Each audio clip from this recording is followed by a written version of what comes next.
Hi guys! This is Summer Susie! Welcome to my channel! Ngayon guys, magluluto ako ng gulay. Gulay na sitaw! Ayan, ang ganda kasi guys ng sitaw guys na nakita ko dun sa Alsapa guys. So, medyo mura siya. So, ayan, binili ko at magluluto ako ngayon ng adobong sitaw with pork. O, diba? So, simple lang ito guys. Yung mga ingredients niya guys, itong pork na bili ko sa West Zone. Tapos, meron tayong garlic, onion, and then itong magic syrup. Tapos, oyster sauce, pampalasa. Tapos, paminta or black pepper.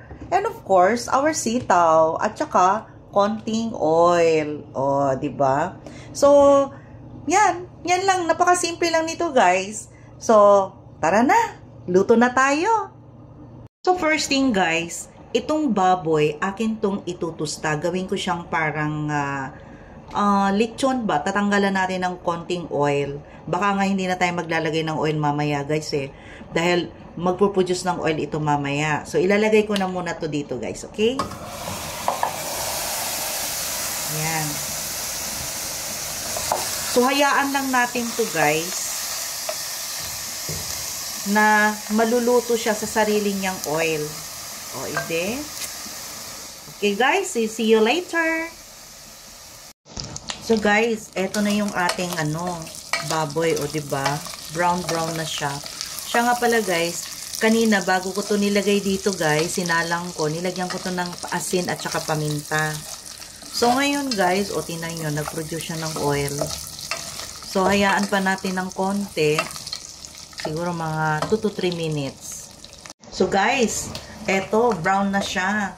So, magigisa na tayo guys ng bawang. Unahin na lang natin yung bawang. Yan, kasi konti lang naman. Ayan, dito ko na siya igisa sa sarili niyang oil. Yan, and then, itong ating sibuyas.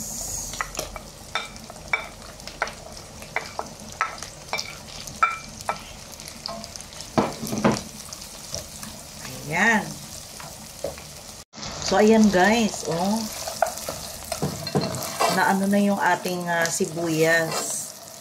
Naamoy na. So, eto guys, lalagyan ko ng oyster sauce. Para magkalasa na yung ating bawang. Nilagyan ko ng konting tubig guys. Yung bote ng oyster sauce kasi sayang naman. Ito, oh, meron pa nga. Lagyan ko ito ulit. Ayan, lagyan ko ng tubig. Okay.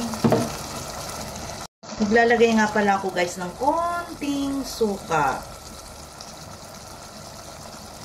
Ano to guys ang ginamit ko? Apple cider. Ayan. Para organic daw.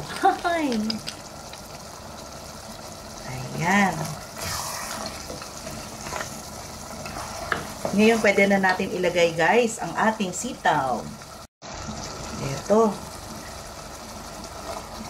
Sarap nito, guys.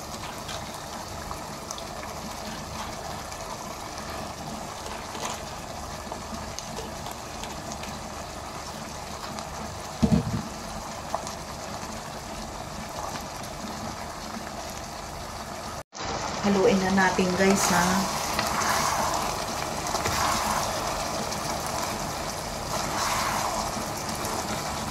Wow.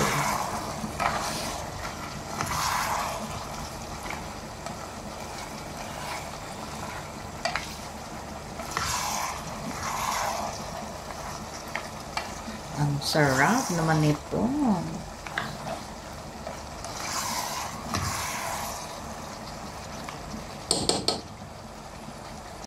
So guys, takpan muna natin guys. Siya nga pala guys, tinikman ko siya. Hindi na natin kailangan maglagay ng magic syrup. So, malasa na pala yung ating oyster sauce at saka yung konting suka. So, yan. Yan na po siya. So, takpan na natin, guys. And, lulutuin natin ito, guys, ng about 5 minutes. Natin, guys. Ayan. Gusto ko kasi sa sitaw guys, yung naluluto yung sitaw sa oil. Ganyan din ba kayo guys? 'Di ba? Mas masarap siya. Tapos mainit na kanin. Lalagyan ko siya guys ng paminta.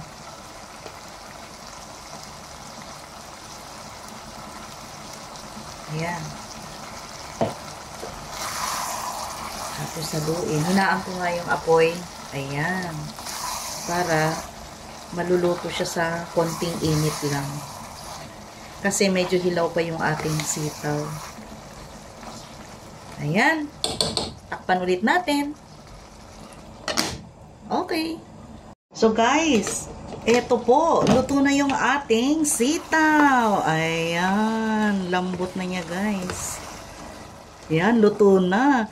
Naluto siya guys sa sarili niyang oil. Ayan, wala na siyang sabaw. Oh my God, ang sarap nito with mainit na kanin. See you later guys. Eto na guys, luto na yung ating adobong sitaw with pork. O, diba? Grabe guys. Ayan no. Naluto lang talaga siya sa sarili niyang oil. Tapos hindi na rin ako naglagay ng magic sarap kasi oyster sauce lang nilagay ko. So, napakasimple lang guys, 'di ba? So, ano pang hinihintay nyo guys? Gayahin nyo na to at magluto na kayo nitong adobong sitaw. So guys, don't forget to like, share, and subscribe my YouTube channel, Summer Susie. Thank you guys. Kain na tayo guys. Eto, may kanin ako dito. Halika na guys, kain na tayo.